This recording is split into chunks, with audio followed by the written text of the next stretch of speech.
The great hall of the Galactic Council stretched far above the heads of the young cadets. Its crystal walls caught the light from 3 different suns, making rainbow patterns dance across the floor. The cadets sat in perfect rows, their various alien forms creating a colorful display of the galaxy's many species. At the front of the hall stood Ambassador Zethkar. He was old even by Vorthani standards. His thick shell bore deep scars that told stories of battles fought long ago. 4 eyes, each the size of a human fist, looked out at the eager young faces before him. His 6 arms hung at his sides, and when he moved, the metal plates in his shell clicked together like distant thunder. The cadets had come from every corner of the galaxy. There were the bird-like Ashari with their bright feathers and sharp beaks. The rock-skinned Gorath sat heavy and still like living mountains. The liquid-formed Nexari shifted and flowed in their containment suits. All of them were young. All of them were eager for war. "Ambassador," called out a young Ashari, her voice high and musical. "The human colonies keep expanding into Sector 7. They take resources that belong to council members. Why do we not stop them?" Murmurs of agreement rippled through the crowd. The young soldiers had heard the stories. Humans were weak.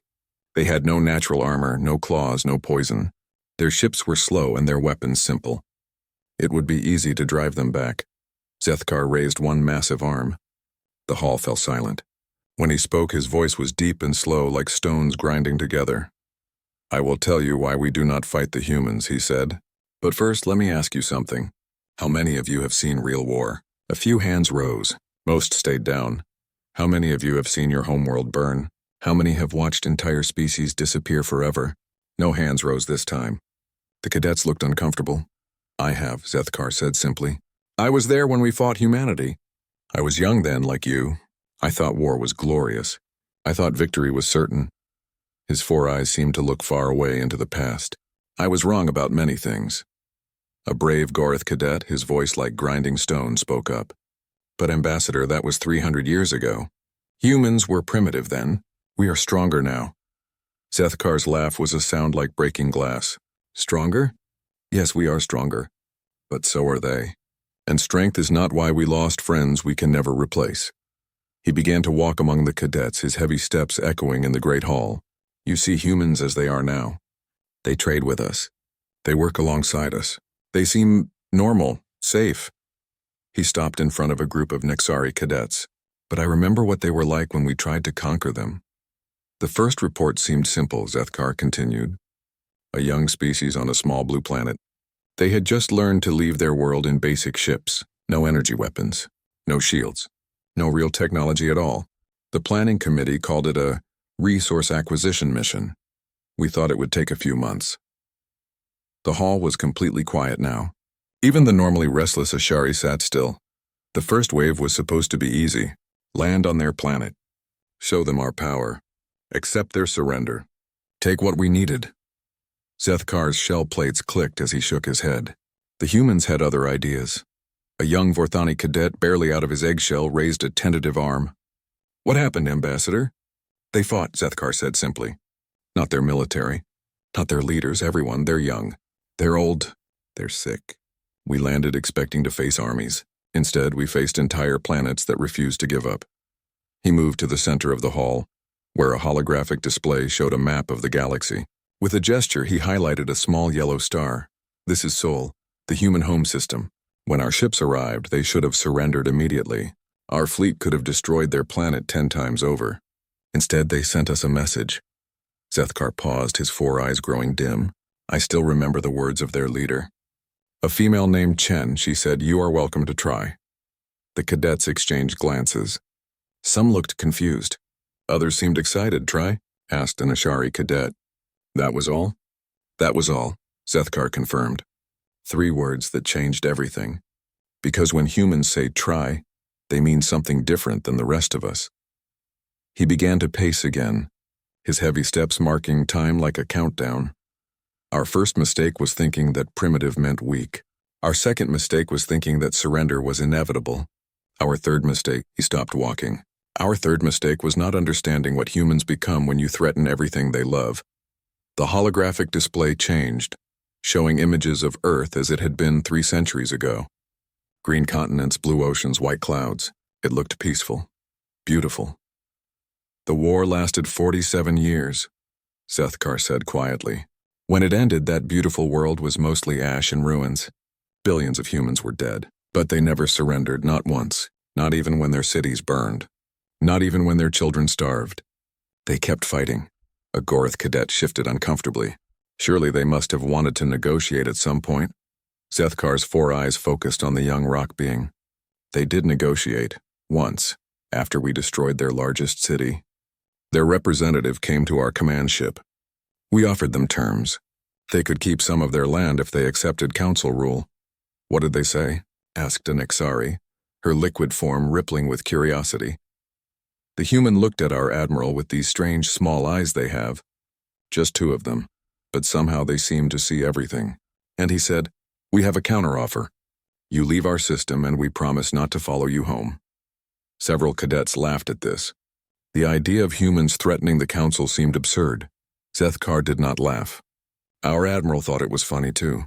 Right up until human ships started appearing in council space, ships we had never seen before. Ships built from wreckage of our own vessels but improved, made faster, made deadlier. The laughter died away. That was when we learned the most important thing about humans. Zethkar continued, "They do not just fight to win. They fight to learn. Every weapon we used on them, they studied. Every tactic we employed, they adapted. Every technology we brought to bear, they made their own and made it better." He gestured to the holographic display again. Now it showed the current state of human space. Dozens of colonies, trade routes, research stations. Look at them now. 300 years later, they spread across half the galaxy. Not as conquerors, but as friends, as partners, as people we trust with our lives. His voice grew very quiet, and every day I am grateful they chose friendship over revenge. The great hall was silent except for the soft hum of the air recyclers. The young cadets sat very still, their earlier eagerness replaced by something else. Understanding, perhaps, or fear. "So when you ask me why we do not fight the humans over some mining rights or territorial disputes," Zethkar said, his 4 eyes moving across each young face, "I tell you this. We fought humanity once. Never again. Because the next time, we might not be lucky enough to survive learning what they are truly capable of." He turned toward the great doors of the hall. "Class dismissed. Think about what I have told you. And pray to whatever gods you worship that humans continue to choose peace." As the cadets filed out in unusual silence, Zethkar remained standing in the empty hall, staring at the holographic display of human space. Somewhere out there, humanity continued to grow, to learn, to build, and he was very glad they were friends. 3 days later, the same cadets sat in the hall again. This time they came quietly. No excited chatter filled the air.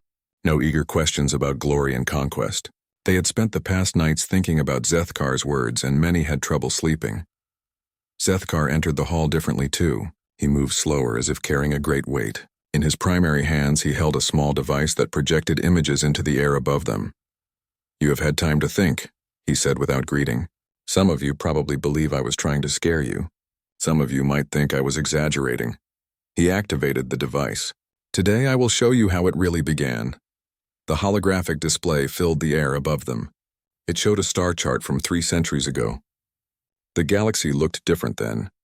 Council space was smaller, more compact. At the edge of the display, a small yellow dot pulsed softly. "Sol system," Zethkar said.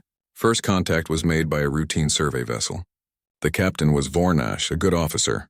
Careful, methodical. The image zoomed in on the solar system. His report was very detailed. Let me read you parts of it. He pulled up text that floated in the air, glowing softly blue. "Species appears to be standard carbon-based intelligent life. Technology level, primitive chemical rockets, basic metallurgy, early electronic systems. Military capability, minimal. Estimated conquest time, 6 to 8 standard cycles. Resistance level expected to be negligible." Zethkar looked up at the cadets. 6 to 8 cycles. That means 6 to 8 months. The report went on to say that humans had only one inhabited world. No space-based defenses and weapons that could barely reach their own moon. A young Ashari raised her wing. "That sounds easy." "It sounded easy to us too," Zethkar agreed. The council meeting took less than an hour. The vote was unanimous. Operation Clean Sweep was approved within a week. The display changed to show massive Council warships. Each one was kilometers long, bristling with energy weapons and protected by shields that could stop anything the galaxy's major powers could throw at them. The first fleet was small by Council standards. Only 50 ships. We thought it was generous. Zethkar's shell plates clicked together as he shifted. Admiral Krextar commanded.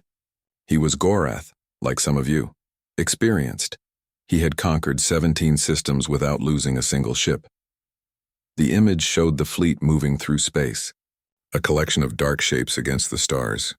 The plan was simple. Jump into the system, destroy any military vessels, demand surrender from the planetary government. If they refused, destroy one major city as an example. Accept surrender. Begin resource extraction. Zethkar paused. The first part went exactly as planned. The display shifted to show the human solar system as the Council fleet arrived. Small primitive ships moved between the planets like insects. Earth hung in space, blue and green and completely defenseless. Human ships tried to intercept us, Zethkar continued. Chemical rockets with nuclear warheads. Projectile weapons that fired chunks of metal. One ship tried to ram Admiral Krextar's flagship. He shook his head. They might as well have thrown rocks at a mountain. A Gorath cadet spoke up. So you destroyed them all? We tried, Zethkar said. But that was when we encountered the first strange thing about humans. They kept coming. We would destroy a ship and 2 more would appear. We would eliminate a squadron, and a wing would attack from another direction. The display showed the battle, tiny human ships swarming around massive Council vessels like angry bees around a giant. It made no sense, Zethkar continued. They had to know they could not win. Every attack was suicide.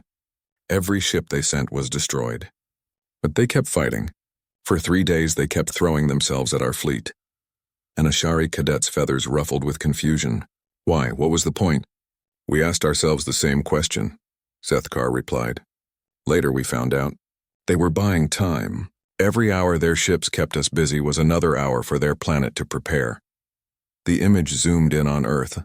Cities that had looked peaceful before now showed signs of frantic activity. Construction, movement, preparation. On the 4th day, Admiral Krextar sent the standard surrender demand. Lay down your weapons and submit to Council authority. Your resistance is pointless. You cannot win. Zethkar's 4 eyes grew distant. The response came from their planetary government. A human named Thompson. He said, "Come and take it." Several cadets shifted uncomfortably. They had heard that phrase before but never understood its meaning. Admiral Krextar was not impressed. He ordered the destruction of their largest city as planned. The target was called New York. 8 million humans lived there. Zethkar paused. The bombardment began at dawn. The display showed energy beams lancing down from space. Explosions bloomed across the surface of the planet like deadly flowers. It should have been over then, Zethkar said quietly. Any civilized species would have surrendered immediately. No government could watch its people die and not give in. He activated another part of the recording. Now they could hear sounds. Voices speaking in the strange human language, translated into Council standard. This is President Thompson speaking to all humans, everywhere. New York is gone.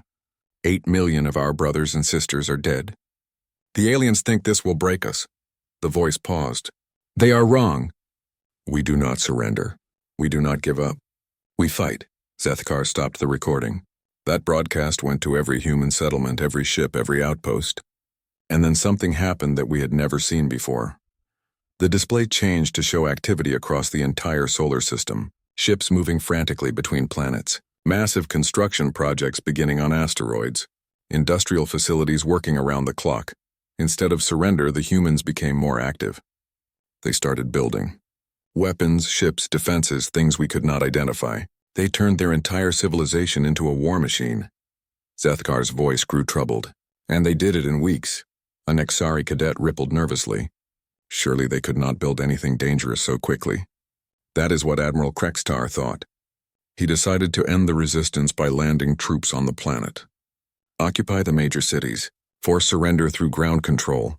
Zethkar's shell plates clicked rapidly. The landing began on the 7th day. The holographic display showed Council landing craft descending through Earth's atmosphere. Sleek, efficient transports carrying elite troops to strategic locations around the globe. Our soldiers were the best in the galaxy. Gorath heavy assault troops with armor that could stop plasma cannons. Vorthani special forces trained in urban combat. Hashari air support wings with perfect tactical coordination. Zethkar looked at each species of cadet as he mentioned them. They landed expecting to face human military units. The image shifted to show the first landings. Council troops emerging from their craft in perfect formation, ready for battle. Instead, they found cities that had been turned into fortresses. Every building was a bunker. Every street was a killing ground. Every civilian was a soldier. Zethkar's voice became very quiet. The humans had spent those 7 days preparing for war in a way we had never imagined. The display showed chaotic combat in city streets. Council troops taking cover behind burning vehicles while projectiles flew from every window, every doorway, every rooftop. Human children threw explosive devices from school windows. Human elderly sniped from hospital roofs. Human civilians built traps out of kitchen supplies and farming equipment. Zethkar shook his head slowly. They turned their entire world into a weapon. A young Vorthani cadet spoke up, his voice uncertain. But surely your superior technology and training meant nothing, Zethkar finished. Because the humans did not fight like soldiers. They fought like cornered animals defending their young. No rules, no honor, no limits. The holographic recording showed council troops advancing down a street, only to have the road explode beneath them, buildings collapsing on assault teams, sewers turned into underground battlefields. By the end of the first week of ground combat, we had lost more troops than in the previous 10 conquest campaigns combined, Zethkar said, and we had not secured a single major city. He paused the display and looked directly at the cadets. That was when Admiral Krextar sent his first request for reinforcements. He asked for double the original force. Zethkar's 4 eyes grew very sad. The council approved it immediately. After all, we were still certain we would win. We just needed more ships, more troops, more weapons. The display showed a second fleet arriving in the Sol system, twice as large as the first, even more heavily armed. The second wave brought specialized equipment, planet crackers, atmosphere burners, gravity bombs, weapons designed to break entire worlds. Zethkar's voice became very quiet. We thought we would show the humans what real power looked like. He activated the final part of the recording. It showed massive energy weapons charging up, preparing to fire on Earth's surface. On the day we were ready to begin full planetary bombardment, something appeared on our sensors. Ships, thousands of them, coming from every direction. Zethkar looked up at the silent cadets. Human ships, but not like the ones we had destroyed before. The display showed the new human fleet, sleek vessels that moved faster than anything the Council had on record, strange designs that seemed to bend space around them. These ships had been built from the wreckage of RO. The cadets returned to the hall for the 3rd time with heavy hearts. Word had spread throughout the academy about Zethkar's lessons. Other instructors noticed their students asking different questions. Questions about the cost of war, about the price of conquest. Questions they had never asked before. Zethkar entered the hall carrying a small metal box. His movements were careful, as if the box contained something dangerous. He set it on the speaking platform and looked out at the young faces watching him. Before I continue, he said, I want you to understand something. What I am about to tell you is not a glorious war story. There are no heroes in what comes next. Only survivors and the dead. He opened the metal box. Inside, nestled in soft cloth, was a small piece of twisted metal. It gleamed strangely in the hall's light, as if it was made of material that did not quite belong in normal space. This, Zethkar said, lifting the metal piece carefully, is from a human ship. It was given to me by a human engineer named Sarah Chen. She said I should keep it to remember. A Gorath cadet leaned forward. Remember what? Remember what happens when you teach humans how to kill you. Zethkar set the metal down and activated the holographic display. The Second Battle of Soli system began exactly 1 month after our reinforcements arrived. The display showed space around Earth. 2 massive council fleets hung in the darkness preparing for final bombardment. Then, at the edge of the system, new contacts appeared. At first we thought it was a mistake, Zethkar continued. Our sensors showed thousands of ships, but that was impossible. Humans could not have built so many vessels so quickly. The image zoomed in on the approaching human fleet. The ships were unlike anything the Council had seen before. They moved in formations that seemed to flow like liquid. Their hulls reflected light in strange ways. Admiral Krextar ordered a probe to investigate the lead ships. What it found made no sense. Zethkar paused the display. The human vessels were built from wreckage of our own ships, but they had been completely redesigned, improved. A young Ashari's feathers rustled with confusion. Improved how? Faster engines, stronger weapons, better shields. In some cases, they had added systems we had never seen before. Zethkar shook his head. It was as if they had taken our technology and asked, how can we make this deadlier? The display resumed, showing the human fleet spreading out as it approached. Instead of charging straight at the Council forces, the ships began to move in complex patterns. This was our first lesson in how humans fight differently, Zethkar explained. They did not form battle lines. They did not follow standard tactical doctrine. Instead, they moved like a school of fish or a flock of birds, coordinated but unpredictable. The battle began without warning. Human ships simply opened fire from maximum range, their weapons reaching across space to strike Council vessels before the larger ships could respond. We expected them to close to normal combat range, Zethkar said. Instead, they stayed far away and used hit-and-run tactics. They would appear, fire, and disappear before we could target them effectively. The display showed the chaos of the battle. Council ships trying to engage an enemy that refused to stay still. Human vessels appearing from behind asteroids, firing, then vanishing into the dark. But the strangest thing was not their tactics, Zethkar continued. It was their weapons. They were using our own energy systems, but somehow they hit harder than our guns ever did. An Ashari cadet raised her wing. How is that possible? Zethkar picked up the piece of twisted metal from his box. This ship was destroyed by a human weapon that started as one of our plasma cannons, but the humans had modified it. Instead of firing a single beam, it fired dozens of smaller beams that focused into one point at the target. He set the metal down and continued the display. They had taken our reliable, simple weapons and made them more complex, more effective, more deadly. The battle continued for hours. Slowly, the Council fleet began to take serious damage. Ships that had seemed invincible were being picked apart by an enemy that refused to fight fair. Admiral Krextar finally ordered a full retreat to regroup, Zethkar said. But the humans had learned something from watching our earlier battles. They knew exactly where we would go. The display showed Council ships jumping to hyperspace, only to find human vessels waiting for them at their destination. The retreat became a running battle that lasted for days.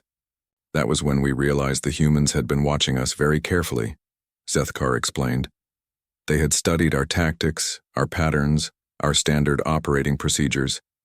They knew how we thought. A Gorath cadet shifted uncomfortably. You make it sound like they were hunting you. They were, Zethkar said simply. But not for conquest, not for glory. They were hunting us to survive. And desperate prey can be more dangerous than any predator. The display changed to show the aftermath of the battle. Council ships limping back to base, many showing severe damage. Human ships shadowing them at a distance, never attacking but always watching. The Council's response was predictable, Zethkar continued. Send more ships, use heavier weapons, bring in specialists. The display showed a third fleet, larger than the first two combined. Operation Final Solution was approved. Total annihilation of the human species. The new fleet was truly massive. Battleships the size of cities, weapons that could crack planets, elite troops from a dozen different species. Everything the Council could bring to bear. I was part of that fleet, Zethkar said quietly. A young officer assigned to intelligence analysis. My job was to study human behavior and predict their actions. His 4 eyes grew distant. It was the most important assignment of my life, and I failed completely. The display showed the third fleet approaching Sol system. This time there were no human ships waiting to meet them. Space seemed empty, peaceful. We thought we had won, Zethkar continued. The humans appeared to have retreated. Earth hung in space, silent and seemingly defenseless. Admiral Krexter ordered immediate planetary bombardment. The massive weapons of the Council fleet began to charge. Planet crackers powered up. The final destruction of humanity was minutes away. Then the attacks began. The display erupted in chaos.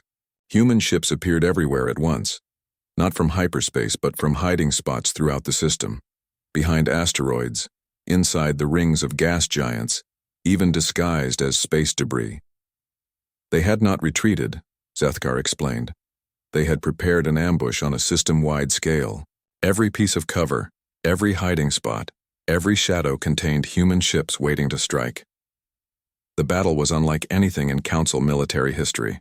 Human vessels appeared, fired, and disappeared again before the massive Council ships could respond. They used the system's own geography against the invaders. But the worst part was not the ambush, Zethkar said, his voice growing very quiet. It was what happened to our ships that were damaged. The display showed a Council cruiser, engines dead, drifting helplessly. Human ships approached it carefully. We expected them to destroy it, Zethkar continued. Instead, they boarded it, took it apart, studied every system, every weapon, every piece of technology. An Ixari cadet rippled nervously. They were learning from you, not just learning, Zethkar corrected, teaching themselves. Every ship they captured made the next human vessels more dangerous. They were using our own knowledge against us. The display showed human ships evolving throughout the battle. Early vessels that were crude modifications of Council technology. Later ships that were completely new designs, incorporating lessons learned from captured equipment. By the end of the third day, we were not fighting the same enemy that had started the battle, Zethkar explained. They had adapted, evolved, improved, all in real time. The Third Fleet began to retreat just like the previous two. But this time, the humans did not let them go easily.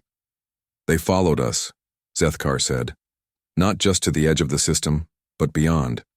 Human ships began appearing in Council space, attacking our supply lines, raiding our outposts. The display showed the gradual expansion of human activity. Ships appearing in systems hundreds of light years from Earth, always moving, always striking, always learning. That was when the Council realized we had made a terrible mistake, Zethkar continued. We had not been fighting a war of conquest. We had been providing a graduate education in advanced warfare to a species that learned faster than we could adapt. A young Vorthani cadet spoke up, his voice uncertain. But surely the Council's full military might was exactly what the humans were hoping for, Zethkar finished. Every weapon we brought to bear, they studied. Every tactic we used, they improved upon. Every strategy we employed, they turned back against us. He picked up the twisted metal again, turning it in his hands. This piece came from a human ship that was destroyed attacking a Council fortress. The ship was outnumbered 50-1. It had no chance of survival. Zethkar looked up at the cadets. But before it died, it transmitted everything it had learned about our defenses to other human ships. Its sacrifice made the next attack more effective. The hall was completely silent. That, Zethkar said slowly, was when we began to understand what we were really fighting. Not just a species defending its home, but a species that viewed every defeat as a lone vessel's. But the cadets gathered for the fourth lesson with faces full of dread. Some had not slept well. Others had requested transfers to different classes. A few had even left the academy altogether. But those who remained sat quietly, waiting to hear the rest of Zethkar's story. Zethkar entered the hall, moving more slowly than before. In his hands he carried a thick datapad covered in scratches and burn marks. He set it on the platform and looked out at the reduced number of students. Some of your classmates chose not to return, he observed. That is wise. What I'm about to tell you will change how you see the galaxy forever. He activated the holographic display. It showed a star map, but this one was different from before. Large sections were marked in red. Others showed strange symbols and warning markers. This is the galaxy as it looked 20 years into the war, Zethkar said. Red areas indicate systems lost to human activity. Yellow areas show systems under threat. Blue areas mark council territories that were considered safe. There was very little blue on the map. A Goroth cadet leaned forward, studying the display.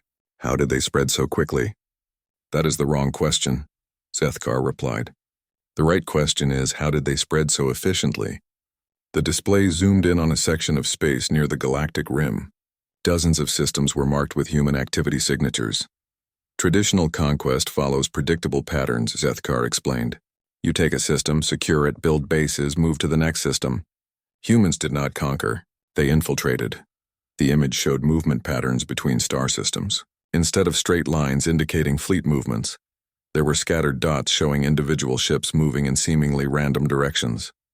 They did not capture territory, Zethkar continued. They captured knowledge. A human ship would appear in a system, study our defenses, maybe attack a small target, then disappear. Weeks later, a different human ship would arrive with weapons specifically designed to counter what they had learned. An Ashari cadet's feathers rustled nervously. That sounds like terrorism, not warfare. The humans called it asymmetric warfare, Zethkar said. We called it cheating. But there are no rules in survival. He touched the data pad, and the display changed to show a detailed timeline of events.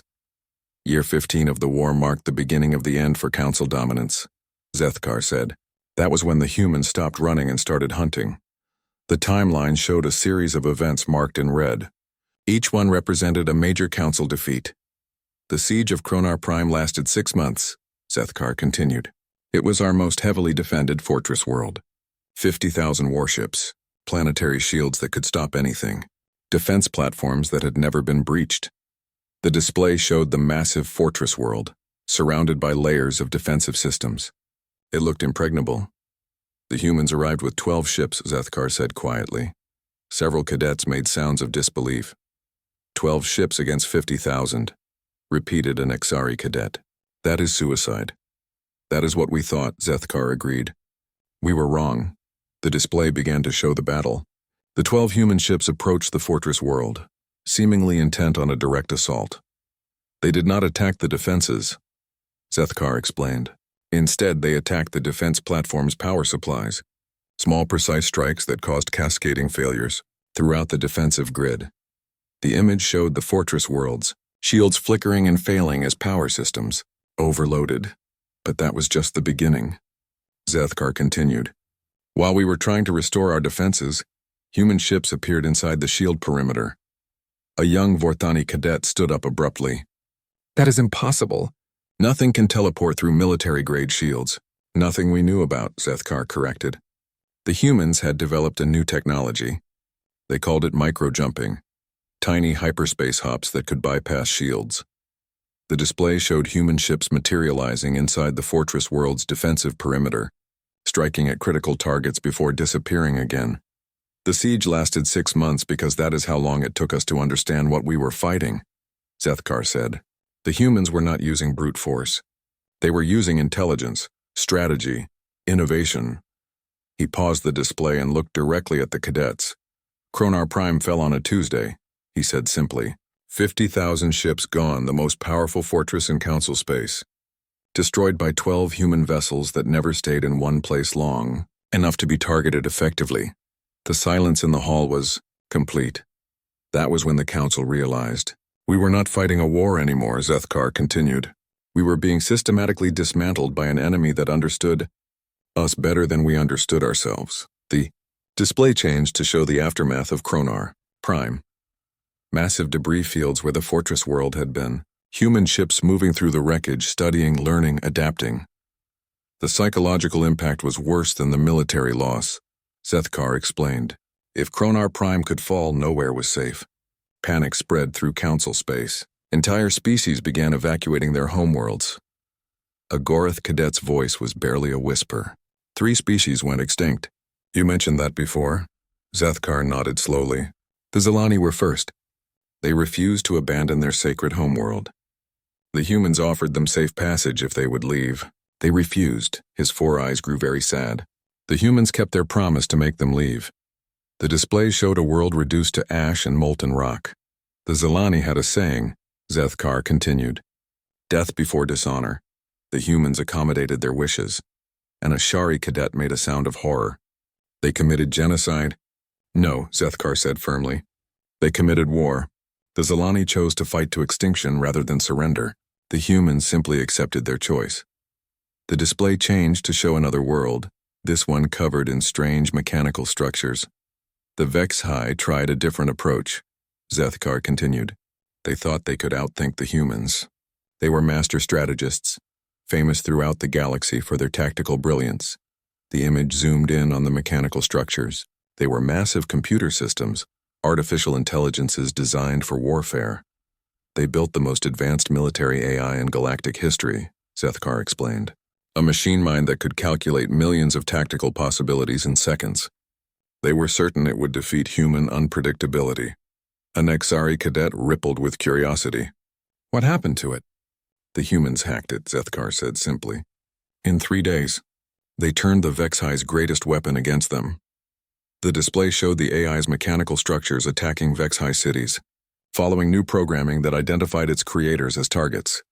But the humans did not stop there, Zethkar continued. They improved the AI, made it more effective. Then they released it into galactic networks. The image showed the spread of human-modified AI throughout council space, systems failing, networks crashing, infrastructure collapsing. The HFY created one super-intelligent machine, Zethkar said. The humans turned it into 1 billion intelligent viruses that spread through every computer system in council space. A young Vorthani cadet spoke up, his voice shaking. And the third species? Zethkar was quiet for a long moment. When he spoke, his voice was barely audible. The Kethmori are my species' closest allies. We had fought together for thousands of years. Shared colonies, shared technology, shared culture. He paused. They chose to make a final stand at the Battle of Twin Suns. The display showed a massive fleet engagement. Thousands of ships from both sides locked in deadly combat around a binary star system. It was supposed to be the decisive battle, Zethkar explained. Every remaining council ship, every weapon, every soldier, all focused on one final attempt to stop human expansion. The battle raged for days, council ships using conventional tactics against human forces that seemed to flow like water around their formations. We thought we were winning, Zethkar said quietly. Our fleet was larger. Our weapons were more powerful. Our strategy was sound. The display showed the moment everything changed.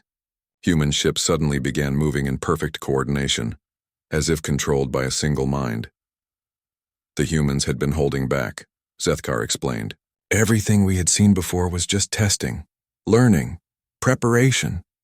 His voice grew very quiet. When they finally showed us what they were really capable of, the battle ended in minutes. The image showed council ships being destroyed with surgical precision. Not random destruction, but calculated elimination of specific targets in a specific order. They did not just defeat us, Zethkar continued. They dismantled us. Like a mechanic taking apart a machine. Each ship destroyed at exactly the right moment to create maximum psychological impact on the survivors. The battle ended with the twin suns themselves being destabilized. The binary stars began to collapse into each other, creating a gravity well that consumed everything in the system.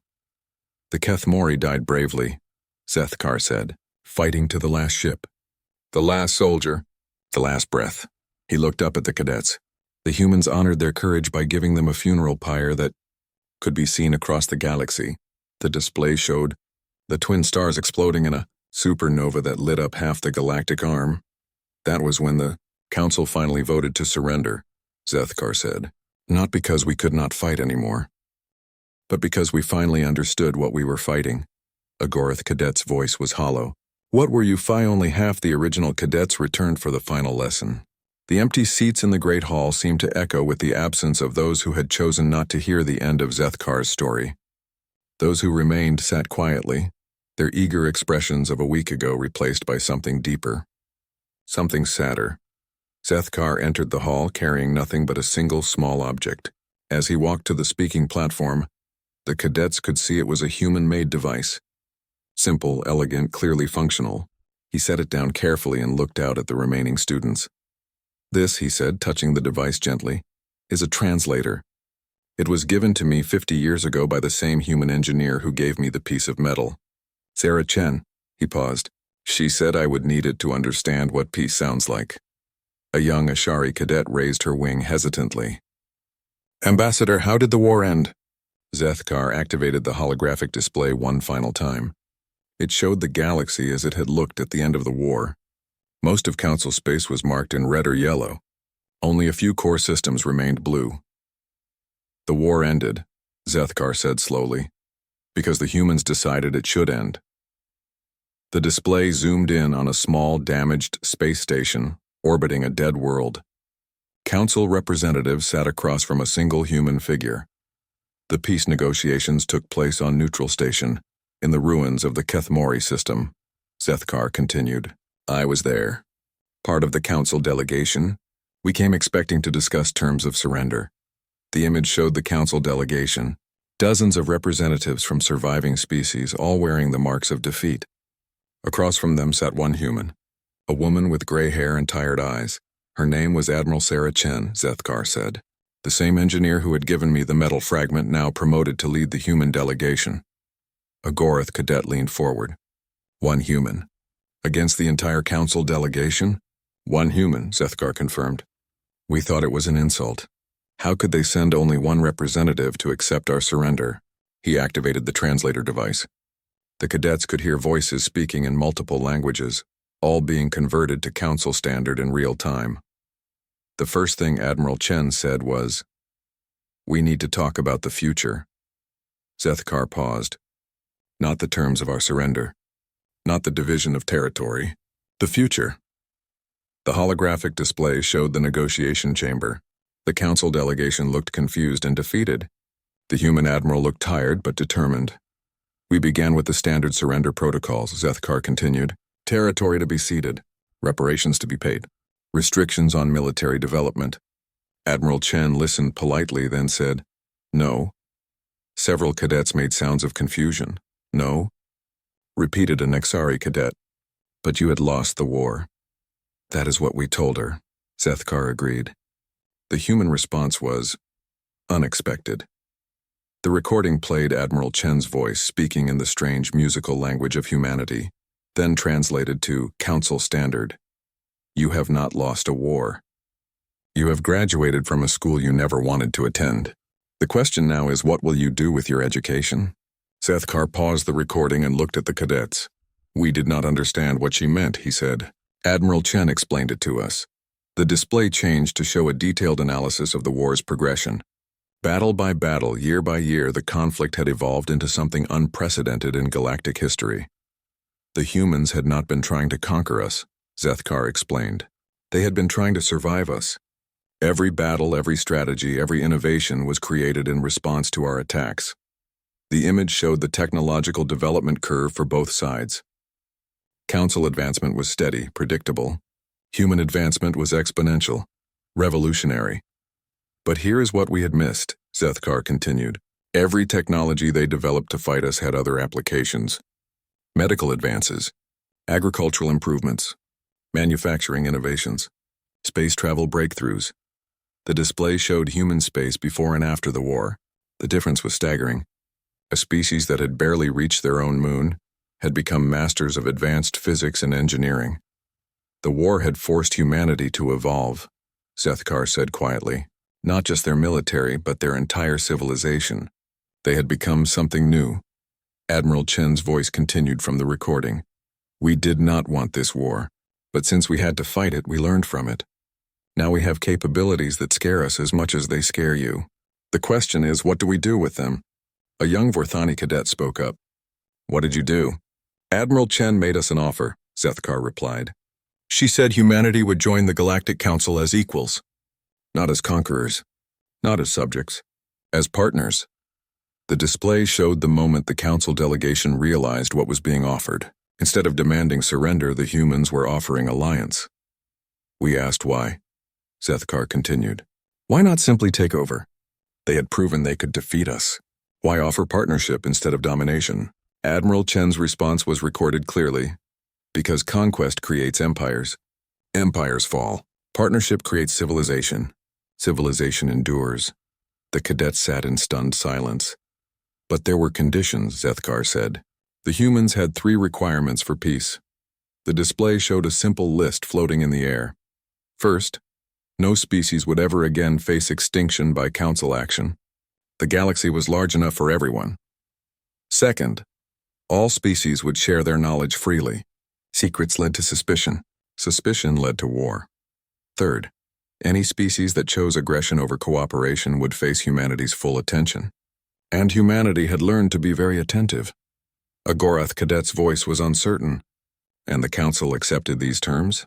Unanimously, Zethkar confirmed, because we had finally understood what we were dealing with.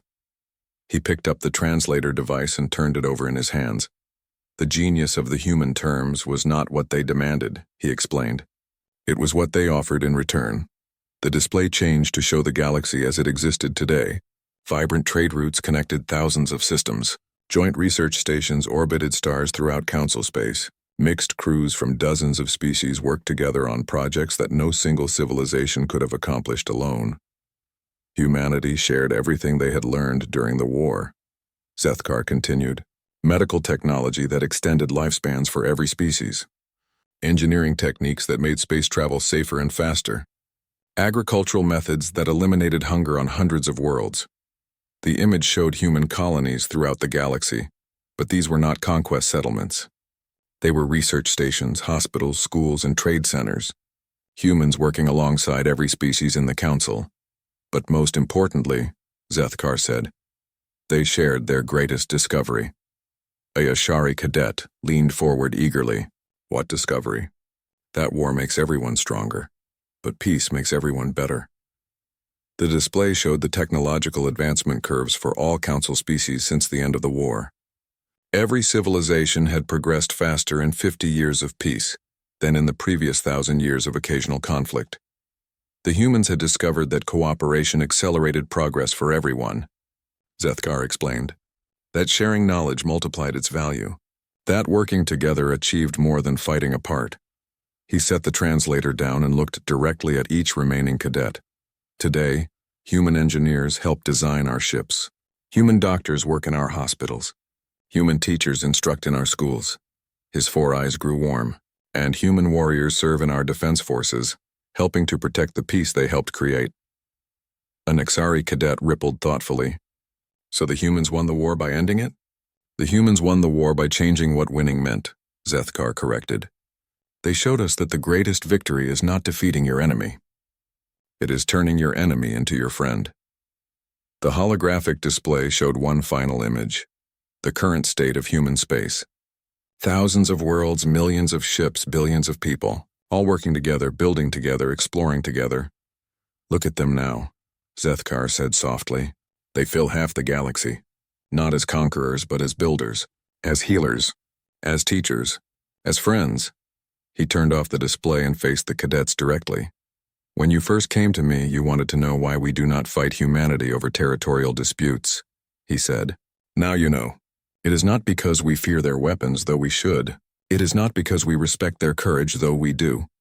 He picked up the translator device one more time. It is because we have learned what they truly are. Humanity is not a species that fights wars. Humanity is a species that solves problems. And if you make yourself their problem... He paused, letting the implications sink in. They will solve you. The hall was completely silent. The cadets sat very still, absorbing everything they had learned. So when humans expand into Sector 7, Zethkar continued, we do not see invasion. We see opportunity. When human colonies appear near our borders, we do not see threat. We see potential partners. He walked among the cadets one final time, his heavy steps echoing in the great hall. The war taught us many things, he said. But the most important lesson was this.